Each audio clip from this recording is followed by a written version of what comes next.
What it do, homies? I just finished the Fallout TV show on Amazon Prime, and it's been absolutely amazing. Made me want to download Fallout 4 and play it again. I have played 3 New Vegas and 4, but I haven't played any of the other. So I thought, what a better time than to recap the entire Fallout world lore. I might even learn some things that I didn't even know. Let's go ahead and shut up and turn it up. Mankind's history, humans have strived for better weapons and armor in an age of constant warfare. As technology improved, the conflicts grew larger, more devastating. But with all its violent tendencies, humanity never had the capability to destroy itself. Well, until 70 years ago. World War II brought on the ultimate deterrent, the nuke. For the first time in history, humanity harnessed the power to annihilate itself in its own atomic Armageddon. In our timeline, the 1950s was an era of American exceptionalism and happy optimism. The suburban family, with their white picket fence, jukebox diners, and classic post-war nostalgia, are looked back on as a different time. It passed. The Cold War ended, and the Red Scare along with it. But what if that era, that mindset, never went away? What if technology improved, but the Cold War, fear of communism, and the culture of the 50s continued on into the 21st century and beyond? Welcome to the world of Fallout. The games. Obviously we know that video games are inspired by real life, but see, this is the type of information right here that's interesting. Where I wasn't really thinking about that. I kind of get caught up in the game itself, and maybe a part of me knew something like that, but that's why I like videos like this, because it just helps you understand things in a different way that you would never have thought of. Series Fallout has a deep lore based on alternate history and a timeline that differentiates from our own.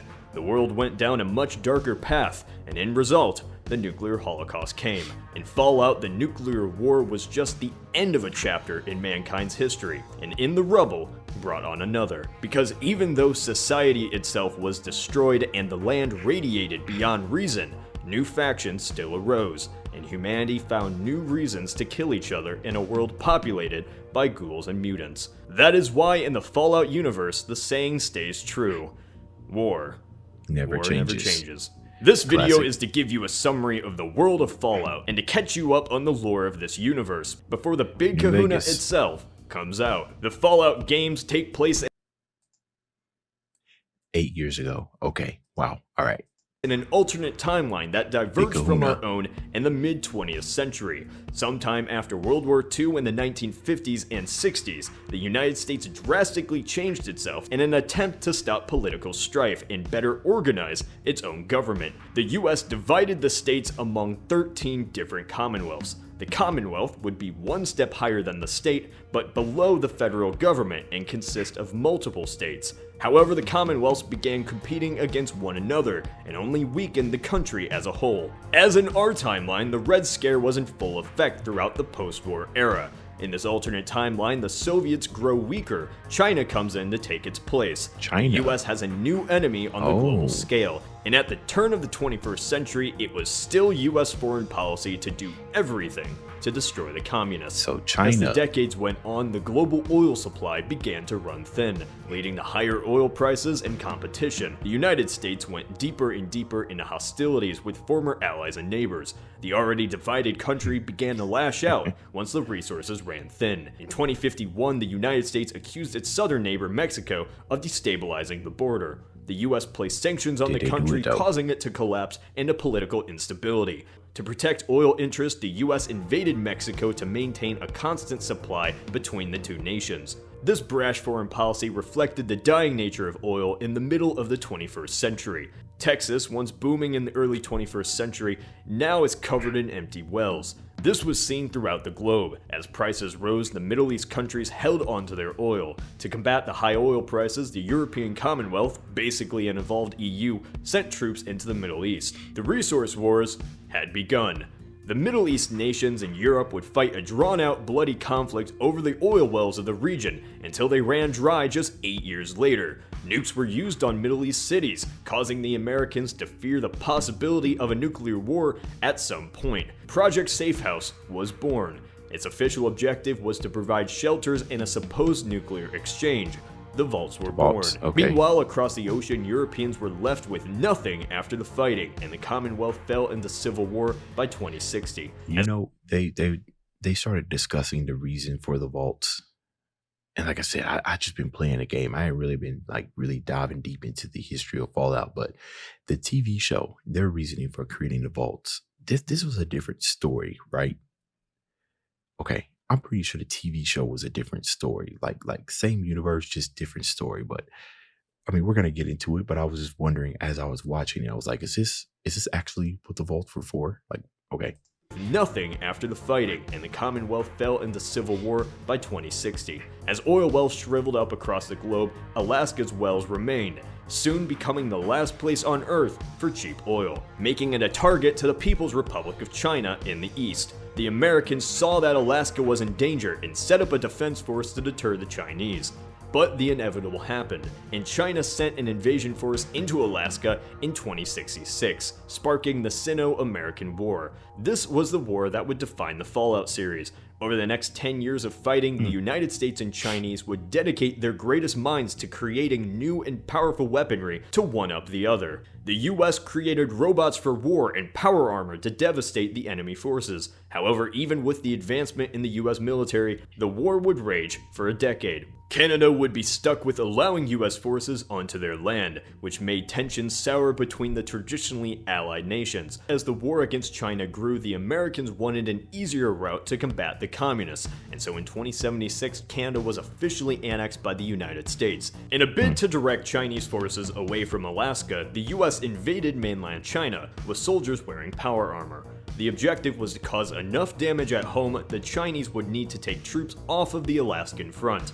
And it worked! The soldiers in China were trapped in Asia, but after nearly a decade of fighting, the Americans fought off the Chinese and reclaimed Alaska by 2077. Hey, that's actually pretty smart. Wow. That's like some type of stuff I'll be doing in Civilization, right? To kind of direct their attention to another like important resource so they can back off. Ooh. Okay.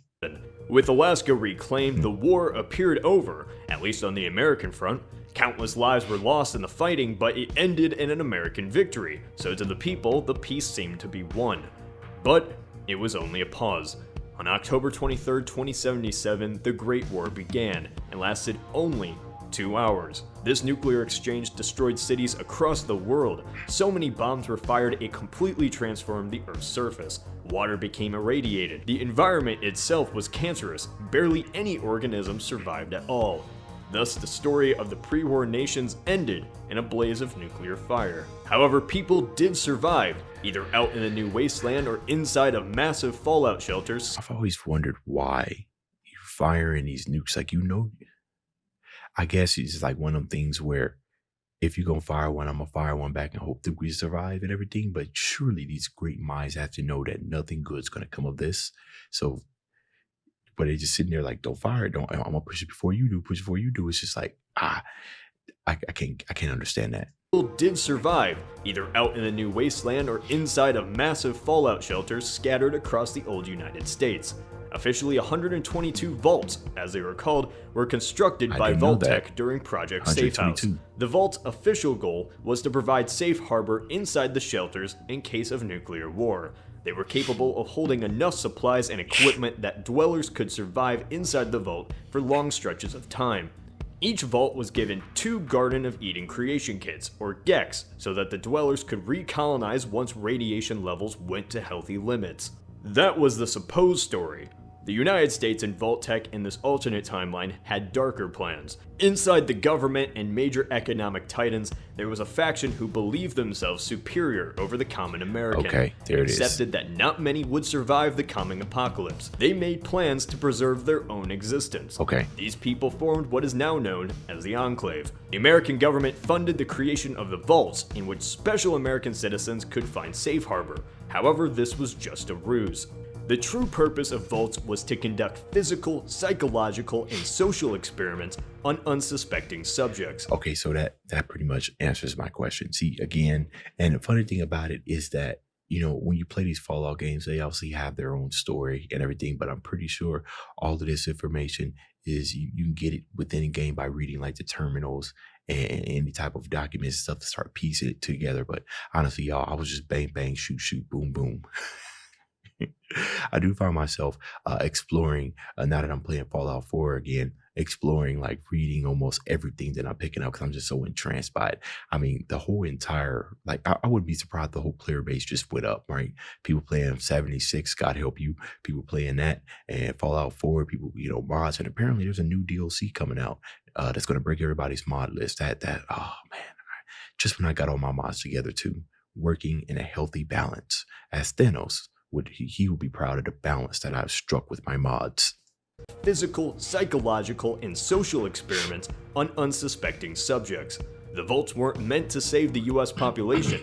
It was simply to use vault dwellers as human guinea pigs. The Enclave's true plan was not just to repopulate the Earth, but to build themselves a spaceship to recolonize another planet. Using live human subjects would help the Enclave know how people react in long periods of isolated confinement. Each vault had its own specific experiment. For one example, the people of Vault 11 were told via intercom they had to sacrifice one of their own, or they would all be slaughtered. The angry people chose to sacrifice the Overseer, the leader of the vault, and so every year the position of Overseer was a position of being sacrificed, until one year the Dwellers had enough and chose not to.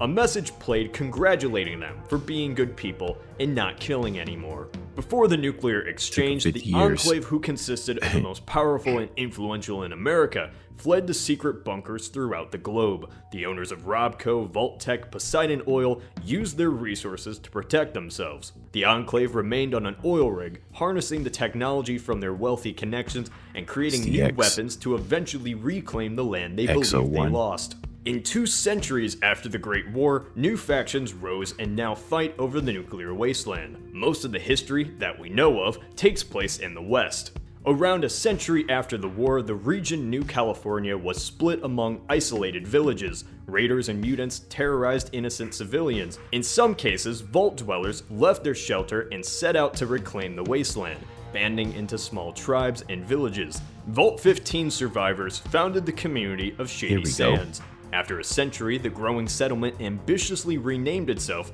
the New California Republic. It absorbed other small towns under its flag, and soon more towns followed suit to join its ranks. The NCR is not only a faction, it is the closest thing in the post-war era that resembles a nation. With over 700,000 citizens, the NCR has modeled itself off of values before the Great War, even organizing its government into 3 branches. The NCR boasts the largest military in the known world, but consists of mostly rifle infantrymen. While the NCR has provided order within their lands, even going so far to collect tax, by the events of Fallout New Vegas, the NCR has grown to become imperialist in nature, sometimes forcing villages under its banner and bullying its neighbors into submission. The NCR has fought major wars against other factions, including their most recent rival, Caesar's Legion in the East. Caesar's Legion is pretty much the exact opposite of the democracy-valued NCR. Controlling the land east of the Colorado River, Caesar's Legion is a dictatorial slave state, which gained its power by absorbing the tribes of the Mojave. Caesar himself just quick day off was cold. Okay. Is actually a man named Edward Salo. He impressed the native tribes with his knowledge of basic military strategy. They declared Salo their leader, and in response, he declared himself the name Caesar. Caesar's new faction had a goal: to bring everyone and everything under their rule. They would go on a campaign of total war against the surrounding tribes, slaughtering and decimating the population. Sounds like a certain civilization, don't it? But we all know what happened then. Enslaving the survivors and indoctrinating them into the ideology of the Legion, using the men of each tribe as disposable slaves to wage war. However, even though Caesar ruled as a murderous dictator, his people worshipped him, fanatical in devotion to serve him. Caesar is the leader of his own personal religion, the cult of Mars, which teaches that the Great War was punishment from the god of war himself. The Legion's growth brought them into contact with the NCR, where conflict raged between the two, with the Legion losing to the NCR in the First Battle of Hoover Dam. But while the Legion and NCR are the largest in the West, that does not mean they have the most fighting power. Of course, I'm talking about the Brotherhood of Steel. The Brotherhood is an elite organization of highly trained, devout, and honorable soldiers, with origins dating back to the old US military. The Brotherhood prides itself on its preservation and investment in technology. To them, their weapons and armor are the most important things, above all else. The Brotherhood was founded by American Army Captain Roger Maxson in the days before the Great War, after he and his men went AWOL upon learning of US-sponsored experiments on prisoners. The experiments had prisoners injected with the first evolutionary virus. The FEV was researched by the government to create soldiers capable of being stronger and more resistant. Instead, it made them into super mutants. There was never a response from the US at Maxson's desertion. You know, it's almost laughable. The thing is that here's what I'm going to chalk it up to, that there's no way I made it through these games without knowing some of this. It's very possible that I just forgot, because I'm sitting here just being shocked as I'm watching this. I'm just like, oh, but I feel like I had the same reaction when I was reading through this, because there ain't no way I didn't know all this. Ain't no way I played all those games growing up and didn't learn a thing. But here we are.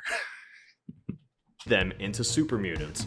There was never a response from the US at Maxson's desertion, as the Great War came just days after. After the war, the group seized the futuristic technology from the facility, guns, and power armor. Glossing over a lot of history, the Brotherhood fought numerous campaigns against Raiders, the Super Mutants, and the NCR. A lot of history. In their search for more technology, the Brotherhood has spread throughout the old United States. However, due to the vast distance among them, ideologies are different between each group. The Western Brotherhood's numbers are small, practically never allowing outsiders into their ranks. But because of their collection of pre-war weaponry and highly trained soldiers, the Brotherhood is capable of putting up a valiant effort against their enemies.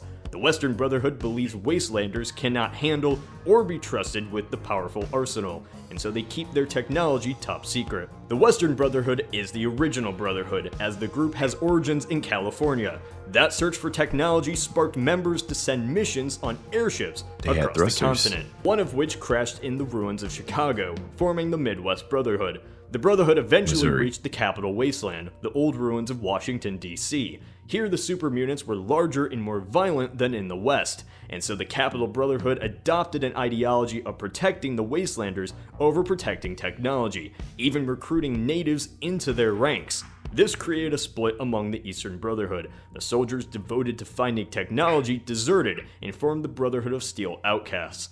The Western Brotherhood learned of the East ideology, a clear violation of the faction's code, and so the Capital Brotherhood was cast out. Other members of the Brotherhood dot the US, such as in Texas and the Commonwealth, neither of which we know much about so far. The Brotherhood isn't the only pre-war faction that's still around. Remember the Enclave? The Enclave's descendants remained on the rig, harnessing the best technology their connections could buy.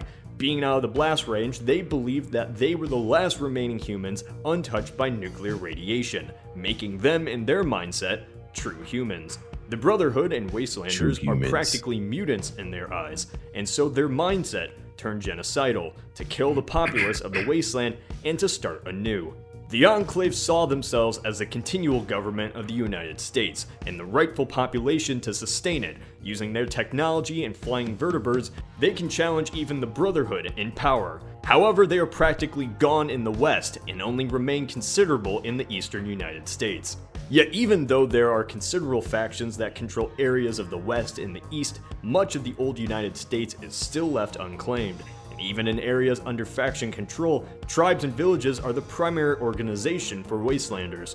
If I wanted to go into extreme detail with the entire history of each faction, that video would take hours. 2 hours, and it's fun 3 to hours, discover the deeper 100%. lore by playing the games. This was a way to introduce new people to the world of Fallout and to hype up returning fans. Like on Facebook and subscribe if you have not done so. This is Cody from the Alternate History Hub. See, now I'm all hyped. Like I said, I'm currently playing Fallout 4 right now, and now it's just making me want to just go through and comb through everything. Surely he is alternative history. Does he? I know he doesn't just do Fallout. He probably does. After two. Oh, he has a lot of stuff. Alternative history. Cortez, Lost City Aztecs. You know what? I'm not really a history buff, but the Swedish metal band called Sabaton kind of got me into history, and I've been doing some like video game reactions. So video games, history, other history. What if Chernobyl disaster was far? Oh, come on now. Hey guys, I'm gonna go ahead and subscribe. I'm probably gonna watch this off camera, but if you guys want to me react to some more alternative history help, just let me know that down in the comments. See you in this video. Dave's out.